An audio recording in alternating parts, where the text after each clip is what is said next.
নমস্কার দর্শক বন্ধুরা, আমি ঘরোয়া রান্নাঘর থেকে অপর্ণা বলছি। দর্শক বন্ধুরা, আজকে আমি একটা পটলের রেসিপি নিয়ে এসেছি, শেয়ার করছি আপনাদের সঙ্গে। দই পটল বানাতে কী কী ইনগ্রেডিয়েন্টস লাগছে আসুন দেখিয়ে দিই। প্রথমেই দেখাচ্ছি পটল।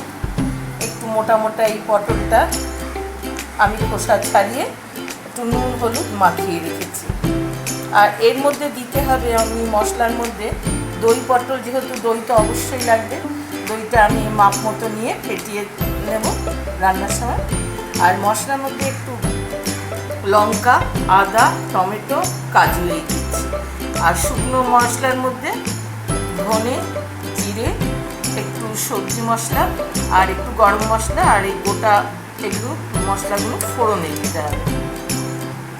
আজ আমার বাড়িতে তেজপাতা নেই, লকডাউনে আমি এটা পাচ্ছিও না, আপাতত ওটা ছাড়াই করতে হবে তেজপাতা। আর এখানে নুন, হলুদ, মিষ্টি আর একটু লাল কাশ্মীরি লঙ্কা এই দিয়ে আমি এটা শুরু করছি। প্রথমে আমি এগুলো বেটে নেব পিষে নিয়ে, তারপরে দেখাচ্ছি। আমি কড়াইতে তেল দিয়ে দিয়েছি মাপ মতো।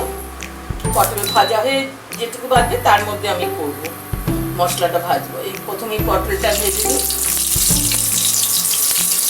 এটা একটা সম্পূর্ণ নিরামিষ তরকারি, এর মধ্যে পেঁয়াজ রসুন কিছুই করছে না,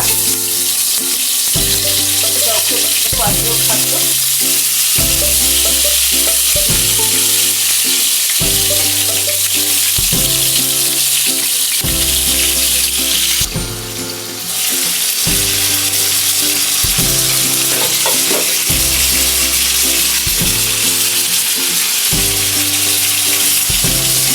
পটলগুলো ভাজা প্রায় রয়েছে, আর একটুখানি হবে।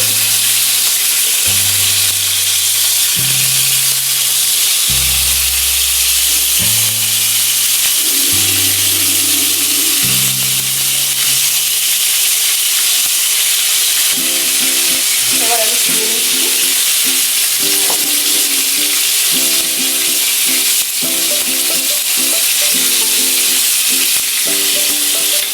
আর পটলগুলো তুলে নিলাম।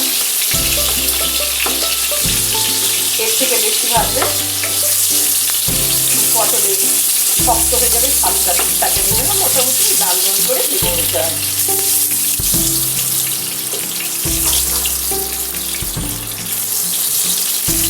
আমি এর মধ্যে গোটা মশলাগুলো দিয়ে দিচ্ছি। এলাচি একটু ফাটিয়ে দিয়ে এলাচি দিলাম, 3টে লবঙ্গ, একটু দারচিনি,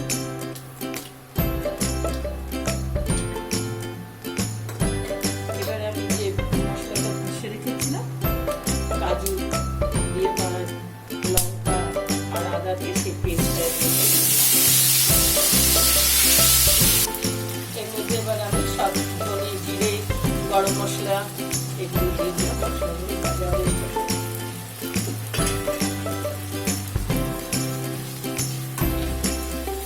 হলুদ, মিষ্টি, আন্দাজ মতো স্বাদ মতন লবণ, কাশ্মীরি লঙ্কা সব দিয়ে একসঙ্গে আমি মশলার কন্টেনারটা দিয়ে ভেতরে যেটুকু ছিল সেটা দিয়ে জলটা দিয়ে দিলাম। এবার এটা ভাজা করার জন্য নাড়তে হবে। আঁচটা একটু কমিয়ে দিয়ে ভাজতে হবে, না তো মশলাটা পুড়ে যাবে।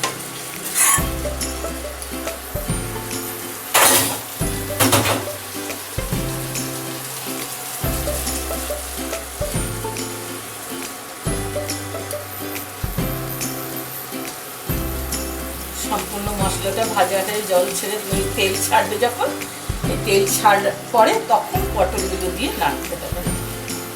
তার মাঝখানে দইটা দিতে হবে। দইটা আমি ফেটিয়ে রেখেছি, 4 চামচ মতো দই, এটা এর মধ্যে দিয়ে দিতে হবে। সুন্দর আমার এটা মশলাগুলো ভাজা ভাজা হয়ে তেল বেরিয়ে এসছে, সুন্দর গন্ধ, এলাচ, দারচিনি। এবার এর মধ্যে আমি দই দিয়ে দেবো।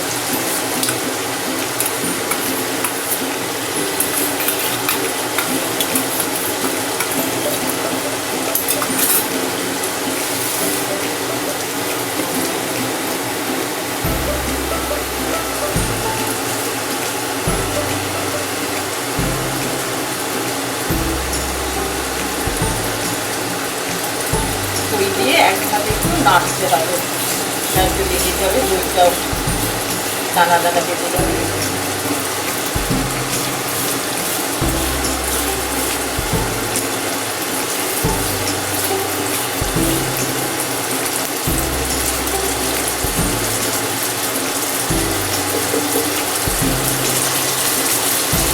এবার এর মধ্যে পটলগুলো মিশিয়ে দিচ্ছি। এবার পটলগুলো এর মধ্যে দিয়ে দিলাম।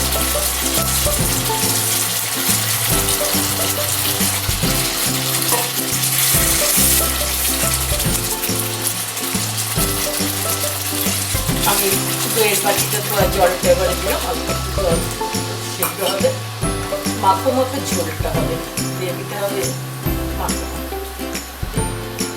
এবার এগুলো সিদ্ধ হবে। বন্ধুরা, আমার দই পটল রান্না সম্পূর্ণ হয়ে গেছে।